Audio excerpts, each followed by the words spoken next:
Today's late episode and disheveled appearance brought to you by my new addiction to Helldivers 2.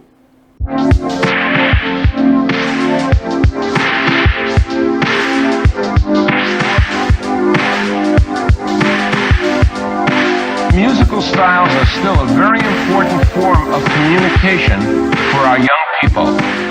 Hi, I'm Joe Feinstein. So, like with all my videos, you're here either because you've seen this and you want a retrospective, or because you've never heard of it and you're wondering if it's worth your time. Either way, I got you. This 2008 spy comedy was made for just over $80 million, and actually managed to bring in a pretty decent profit, coming in just over $230 million. Now, seeing who directed it, who wrote it, and who starred in it, it would probably be more of a surprise if it didn't go well. The project was helmed by Peter Segal of Tommy Boy, 50 First Dates, Anger Management, and The Longest Yard fame. Though this film has 3 credited writers, it's pretty clear that Mel Brooks is A, the most talented, and B, contributed the most. If you don't know who Mel Brooks is, I do encourage you to do your own research on him, because you'll be surprised at just how many projects he's shown up in. But most relevant to this episode, he also wrote for the original show, hence why this feels like such a natural extension. Our 2 leads consist of Steve Carell and Anne Hathaway, both of whom have incredible careers, and upon first hearing of it, you wouldn't think they would have such amazing chemistry, but you'd be wrong. We get a lot of time with them, so I'll circle back in just a moment, but I do want to highlight the rest of the cast because it's pretty damn stacked. Dwayne Johnson, Alan Arkin, James Caan, Masai Oka, Nate Torrance, Terry Crews. I mean, shit, they even have Bill Murray showing up for a quick bit. Now, when you think of films that spoof on a genre, you typically think of Spaceballs, who goes after Star Wars, or you think of Galaxy Quest, that goes after Star Trek. Or, hell, even a lot of people enjoyed Mars Attacks, which was spoofing on the entire alien invasion genre. But most people forget that Get Smart actually started as a TV series back in the 60s, and for decades has been making fun of what exactly the film continues to do, which is the spy genre. You know, all those suave, charismatic, jack-of-all-trades spy masters who can get out of anything and have witty one-liners and comebacks. Just like the show did, the film also seemingly has a bumbling lead character who you're surprised makes it through alive. But despite being an over-the-top and silly world, the film did a fantastic job of telling us quite early on that Max is 100% agent material. Now, is that just from the agent aptitude results? No, although, for the record, he aced it. At any rate, you passed with flying colors. Yes! In the first 15 minutes of the film, we learn that Max is fluent in multiple languages, he's a fantastic shot, incredibly thorough in his research, and he's able to adapt quickly to situations. When he first gets denied his promotion, it's not because he did poorly, it's because he's far too good at his current job, and his boss actually feels bad about it. I can't afford to give up my best analyst. I mean, the amount of chatter you get through, and the reports, I mean, they go way beyond the raw data. The way you and I work is becoming a lost art form. Do you know that I spend half my days trying to convince the vice president that intelligence comes from human beings and not satellites? Men with hunches. That's where the real work gets done. His boss knows that it's because of people like him and his skills that the agency has continued as long as it has. When shit goes down and Max is forced into the field, he actually succeeds more times than he fails, and that's despite Agent 99's standoffish behavior towards him for the first half of the film. His prior research and knowledge get to pair through just as much danger and investigations, if not more, than 99 in her combat prowess. I mean, in the end, it's Max who figures out that it's actually 23 behind the plot, based on something 23 let slip earlier. 23, you're bleeding. It's a knife wound from the last mission. My blood gets pumping, it starts to seep. 23. Your knife wound is seeping. Sudden rise in blood pressure?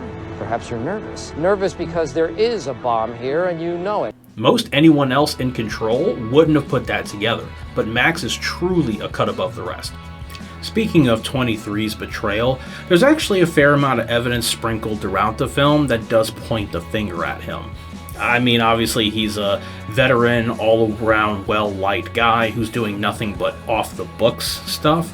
So, I mean, that's already kind of a red flag in a film about an underdog being the hero. But in case you missed a lot of the things here and there, let's go ahead and break that down.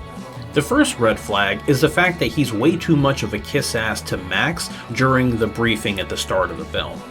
Now, at first that does sound odd, but if you consider the fact that everyone else in the briefing room either A, doesn't really care and is just kind of zoning out, or B, actively hates being there, it automatically begs the question of why 23 is being so nice.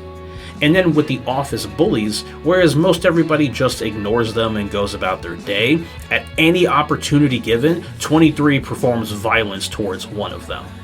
And later in the film, he gets frustrated, not that he can't be in the field, but that he's not with Max, who he knows is his biggest threat in the office. And obviously the biggest clue that smacked you in the face, if the others didn't before that, is that he lies about not finding any radioactive material at the explosion site.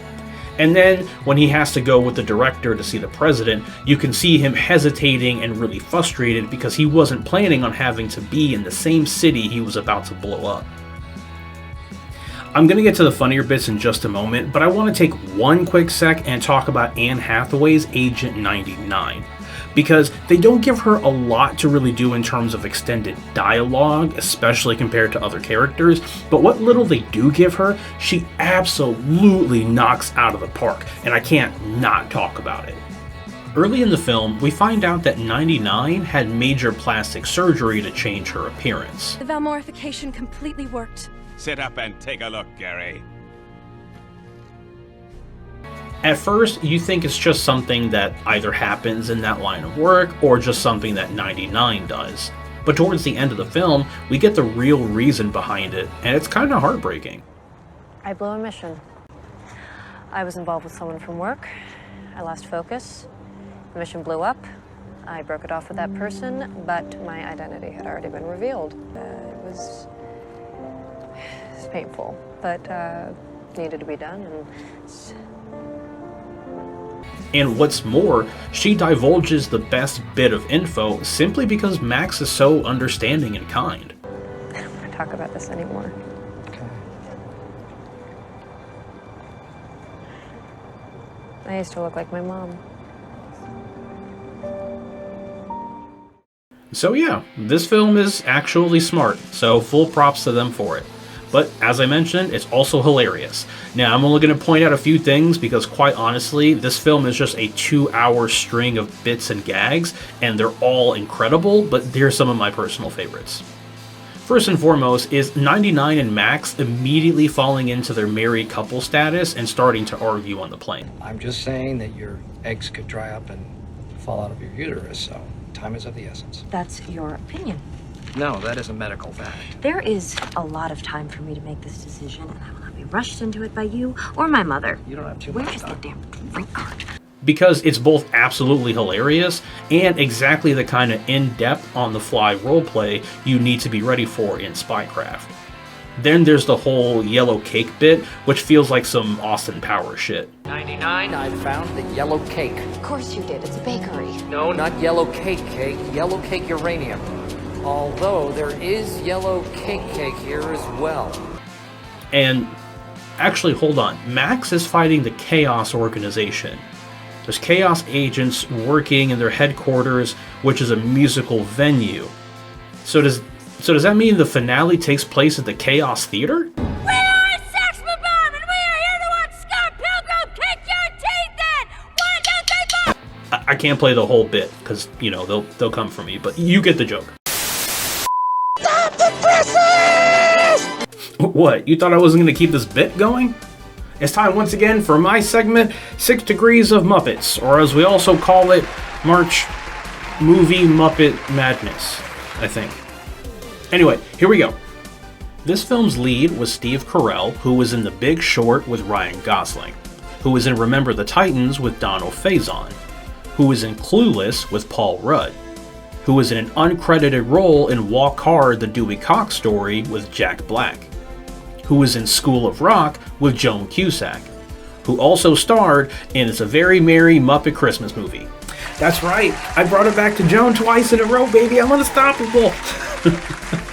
But yeah, thank you. Thanks everybody for watching. If you enjoyed it, comment, suggestions, subscribe, all that stuff. I'm gonna try to do 1, maybe 2 more Critical Cinema episodes before I start trying to do some more long-form content. But it's just gonna depend on how my schedule looks in these next couple of weeks. As I said earlier, hell divers, so my schedule is gonna be fucked. But we'll see how it goes. But I have been, am, and always will be interested. What do you think?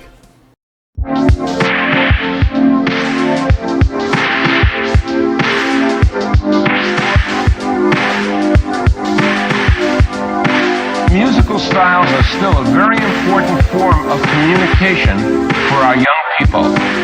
Hi, I'm Joe Feinstein.